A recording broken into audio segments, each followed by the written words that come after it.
o que é o cúmulo da ausência de Estado de Direito, quer dizer, a assunção completa da ideia de uma seletividade na aplicação da lei. Né? Então, basicamente, né, todos os políticos têm acusações contra eles no Supremo, então agora só o Supremo escolhe, né, vai escolher. Hoje, né, como até antes dessas movimentações, como praticamente todo o Congresso estava quieto, e naquele sono ali que fala o Fernando Pessoa em relação ao Supremo, estava tudo na geladeira, né? Todos esses esqueletos ali guardadinhos no armário. Agora o Supremo vai dizer, olha, o número tal, qual é o, né, o locker ali, qual é no vestiário lá dos esqueletos, né? Qual é o número do... Ah, não, aquele ali é o 47. Então abre, aí sai o esqueleto lá dos casos de um parlamentar que votou contra os interesses do Supremo, né? Então, o fulano, não, esse aqui, abre a outra porta e sai um outro esqueleto. Então, a ideia é ameaçar os parlamentares aí com um exército de esqueletos aí que venha saindo dos respectivos armários, né, para persegui-los.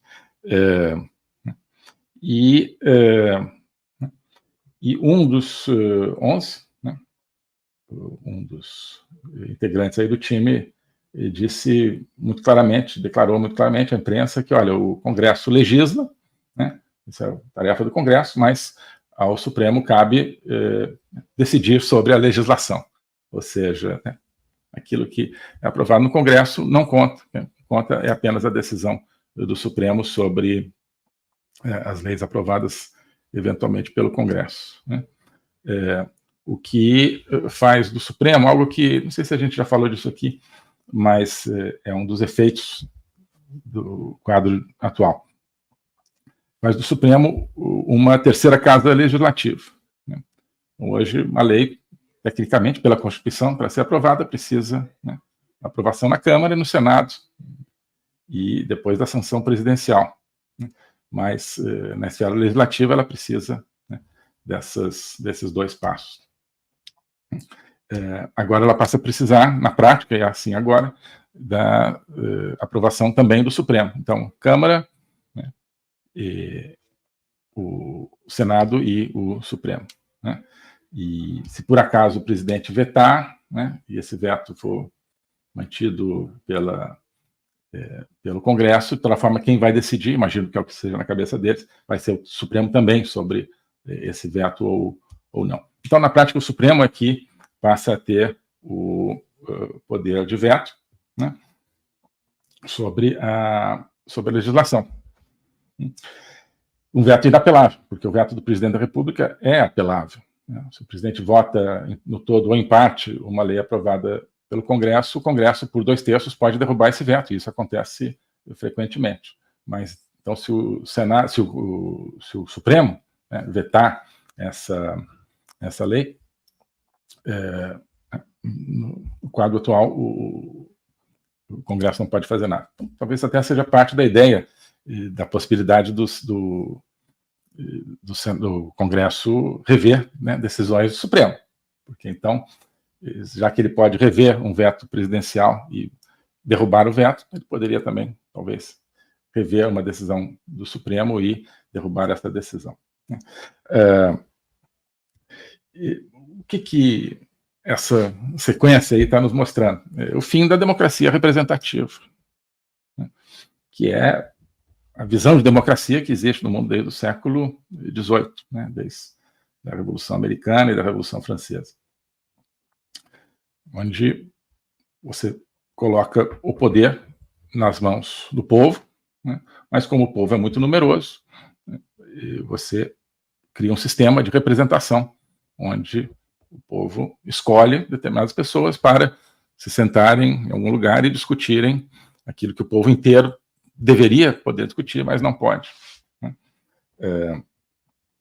Lembrando que a nossa Constituição diz, no artigo 1º, que todo o poder emana do povo, que o exerce seja por meio de seus representantes, seja diretamente nos termos da própria Constituição. Então, ou é diretamente, né, normalmente através de um plebiscito, de um referendo, ou embora pode se argumentar que não apenas, né? ou, então, através dos representantes, né? Então, todo o poder emana do povo, né? E esse poder é exercido de duas maneiras, ou diretamente pelo povo, ou através dos representantes, né? Imagine-se que aí nesses representantes você inclua o executivo, né? Cujo chefe é eleito, né? E nomeia os demais integrantes do executivo, né? Portanto, é um representante, e, sobretudo, os representantes parlamentares reunidos no Congresso. Então, são as únicas duas modalidades, né, que nós vemos com essas atitudes do Supremo, que não há mais respeito pelos representantes, né. O poder agora emana do Supremo. Isso fica bastante claro, ou seja, é quem tem a palavra final sobre qualquer assunto. Muitas vezes a palavra inicial também, né? Não apenas a palavra final. Quer dizer, eles têm a palavra final e têm a palavra inicial quando querem. Então, os inquéritos abertos aí diretamente pelo Supremo, que é uma excrescência do ponto de vista de qualquer Suprema Corte do mundo, são já iniciados pelo próprio Supremo. Então, ele tem a palavra inicial, dizendo, olha, vamos tratar de fake news. Ah, mas não tem lei dizendo que é fake news. Não importa, né? Vamos aqui estabelecer um inquérito para investigar quem a gente quiser, com base no conceito de fake news, né? E por quanto tempo? Não interessa. Por quanto tempo que a gente quiser, né? Para fazer o quê? Não interessa. Para fazer o que a gente quiser. E isso continua rodando dessa maneira. Bom. E chama atenção portanto, a transparência com que isso é dito. Com que isso é dito agora recentemente. Então, é um time que então, nesse momento, eu acho que realmente eles concebem, é o povo brasileiro que está do outro lado, né? Mas nesse momento, então, estão vendo ali os representantes do povo como o outro time, o Congresso, né? Nesse momento, eles não estão vendo o Congresso como aquilo que o Congresso, infelizmente, é hoje, né? Que não são representantes do povo, que são simplesmente representantes de uma classe política dentro de um esquema de poder que justamente afasta o povo completamente das decisões. Isso é a realidade. Mas existem ainda faíscas, né? Existem ainda algumas pedras de carvão ainda com um pouco de fogo dentro do Congresso, que criaram aí um foguinho, que são essas chamadas medidas anti-STF. E essas medidas, portanto, significam o quê? Significam os representantes do povo querendo fazer o papel de representantes do povo, né? E defender a democracia representativa, né? Principalmente com a ideia de que, olha, o Supremo não pode mais ter a última palavra. Então, se ele quer ter sempre a última palavra, não, o Congresso, então, que vai ter a última palavra e poderá cassar uma decisão do Supremo. O que, se você ler a Constituição, está mais de acordo, porque o poder emana do povo, ou diretamente, né? Ou indiretamente, através dos representantes. Então, a última palavra tem que ser ou do povo diretamente ou dos representantes do povo. É isso que esses parlamentares que estão aprovando nas comissões esse pacote estão tentando fazer, né? Recuperar isso. Então, os 11, né, estão ali, né? Nós somos um time, né? E do outro lado está quem? Está o povo. Né? O povo estava quieto lá, né? Claro, quieto não, mas pelo contrário, mas desarticulado, né? Simplesmente, né, recebendo pedra, simplesmente levando gol o tempo todo, né? Insatisfeito, mas levando gol o tempo todo. Agora, né, os representantes do povo, né, conseguiram ali articular minimamente uma reação a isso. Não, a gente quer jogar também, né? A gente quer jogar também.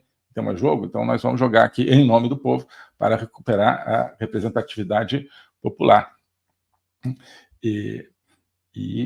Então, fiel a essa concepção de time, né, o STF, então, reage, fala, nós não vamos aceitar, né, essa bola não vai entrar no nosso gol, nós não vamos, né, permitir isso, vamos reagir, vamos partir para o contra-ataque, com essa ideia de monitorar os representantes, né. Deveriam julgar todos, se existe um caso no Supremo, né, de acusação do que quer que seja contra um parlamentar, tem que ser julgado, para inocentar ou não. Mas, óbvio que não. Os casos contra parlamentares não existem para isso, são os rabos presos, né, que ficam ali à disposição daquele time. Então, na teoria política clássica, você tem sempre um poder instituído e um poder instituinte, né? Um poder constituído e um poder constituinte. Quem que é o poder instituinte ou constituinte numa democracia? Novamente, é o povo. É ele que cria a mecânica do poder.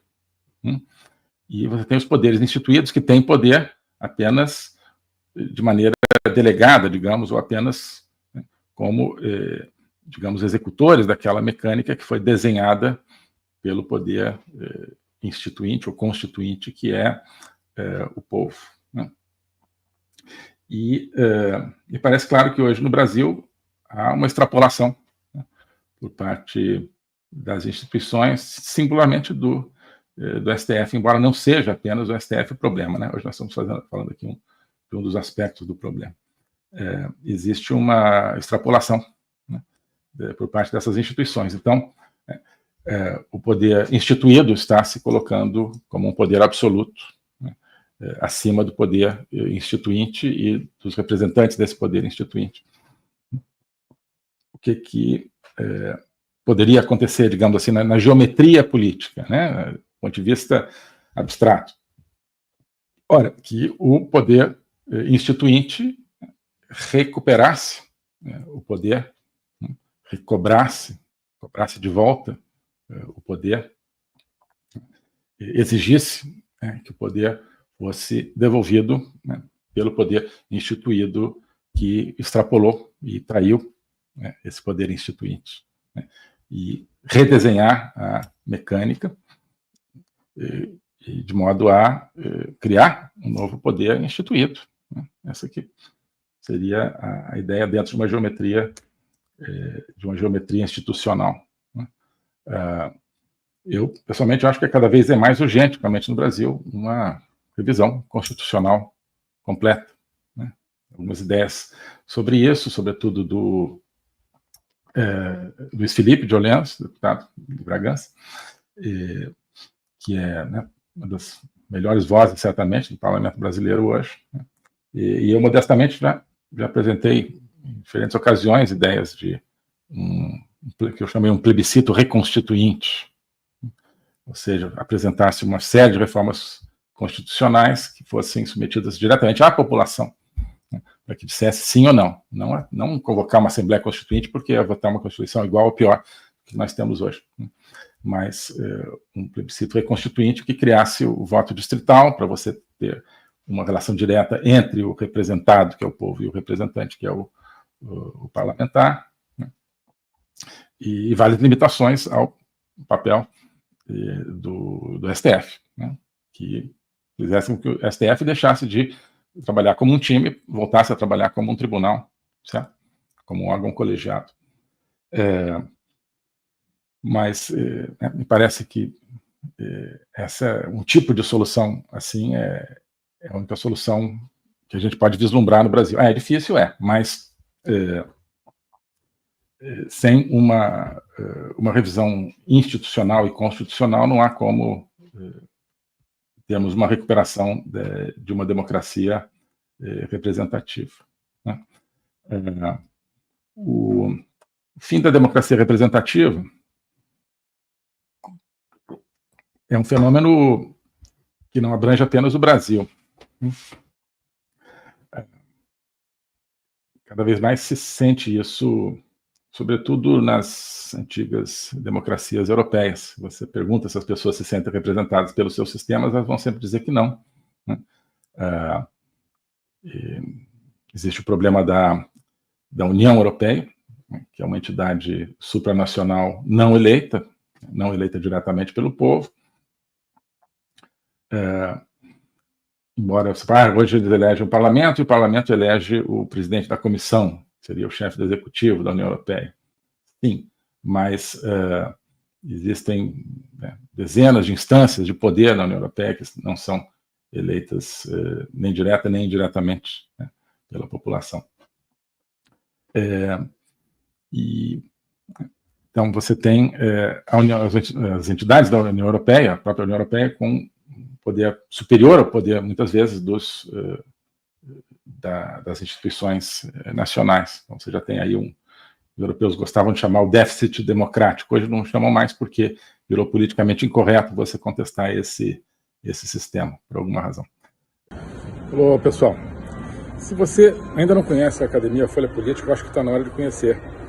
Nós estamos vendo essa imensa possível crise do sistema corrupto que governa o Brasil, com tudo que envolve aí o banimento do X, mas precisamos entender que isso faz parte de uma imensa luta, de um imenso combate mundial entre liberdade e totalitarismo, que envolve aspectos da China, da Rússia, guerra da Ucrânia, Oriente Médio, crime organizado, globalismo, Fórum Econômico Mundial, e precisa, para que nós a enfrentemos, precisa puxar lá de trás, das origens, das primeiras luzes da liberdade no conceito atual nosso, que vem dos gregos e vem também do cristianismo.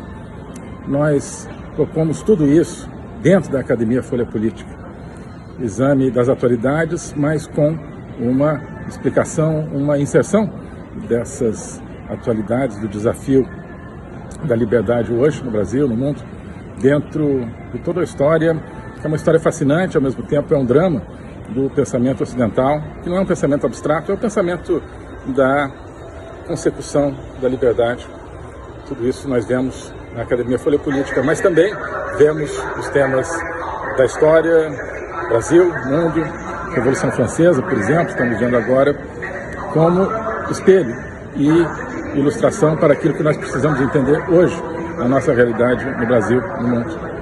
Então, eu queria deixar um convite para você conhecer a Academia Folha Política, onde nós fazemos uma jornada por todo esse espectro, onde nós aprofundamos nosso conhecimento, nossa reflexão, onde nós desenvolvemos, cada um de nós, nosso próprio caminho de atuação diante dessa realidade. A Academia Folha Política você pode assinar por apenas R$40 por mês, na mensalidade, ou por R$420 a anuidade. As duas opções te dão acesso a todo o material que já está lá, centenas de horas de aulas, de lives, e 2 programas novos a cada semana, Agenda 2030 e o curso de Logopolítica, tá certo? Além de outros materiais que já estão lá e outros que irão sendo inseridos. Então, R$40 por mês ou R$420 por ano te dão acesso a todo esse material. Se interessar, e eu acho que tem tudo a ver com o nosso momento, é só clicar aqui no link, na descrição, para fazer parte desse projeto. Um abraço. Oi, pessoal. Hoje eu queria convidar você, cada um de vocês, para fazer parte de um projeto, que é a Academia Folha Política. A Academia Folha Política é mais do que um curso, simplesmente. Ali dentro tem o meu curso de Logopolítica, agora também o curso sobre juristocracia, totalitarismo e resistência política. Tem outras iniciativas, como a Agenda 2030, de comentário de atualidades, tem vários vídeos, mas isso tudo cria um espaço. Não é apenas uma coleção de produtos individuais. Isso é um espaço de reflexão, um espaço de conexão entre as pessoas e, sobretudo, um espaço de autoconhecimento. Ali a gente está construindo um caminho, uma viagem para que cada um se conheça melhor a si mesmo, isso é a base de tudo, também para que nós, como brasileiros, conheçamos melhor o nosso país, nós conheçamos melhor o tempo que nós vivemos no nosso mundo, que nós conheçamos melhor também a nossa civilização, a civilização ocidental. Isso tudo cria uma atmosfera de conhecimento. E o conhecimento é que conduz à liberdade, que conduz à libertação. Então, esse é o convite que eu queria fazer. Conhecer todo esse ambiente de uma construção conjunta. Passando a ser membro da Academia Folha Política, você não está adquirindo, portanto, um produto pronto, definido e acabado, como um curso definitivo. Não. É um processo do qual você vai participar. um processo no qual você vai criar o seu próprio conhecimento. Tá bom? Então aqui tem a descrição, tem o link para ingressar na academia, tem a opção anual, a opção mensal, e eu tenho certeza que quem entrar vai se entusiasmar com esse projeto, vai se entusiasmar com essa construção. Tá bom? Abraço. O globalismo existe, é uma coisa concreta. Ele é composto pelo Great Reset, do Fórum Econômico Mundial, pelo projeto hegemônico da China, pelo programa de manipulação e conquista da América do Sul pelo Foro de São Paulo e outros elementos. E esses elementos eles atuam uns em benefício dos outros, sempre, principalmente através do controle da linguagem, porque o controle da linguagem é o controle do nosso pensamento. Então nós estamos tendo o nosso pensamento reprogramado, e essa reprogramação vai contra a nossa liberdade, vai contra a essência do ser humano. Isso é o globalismo. Com base nesse estudo, nessa experiência, é que eu criei o curso de Logopolítica. Toda semana eu dou aulas sobre geopolítica, literatura, filosofia, cultura de um modo geral, tudo isso em conjunto formando um espaço de conhecimento que eu denomino a logopolítica, para nós não apenas entendermos a ameaça do globalismo, mas podermos nos contrapor a ela. Se você quiser entrar nesse projeto de conhecer o globalismo e enfrentar o globalismo, clique aqui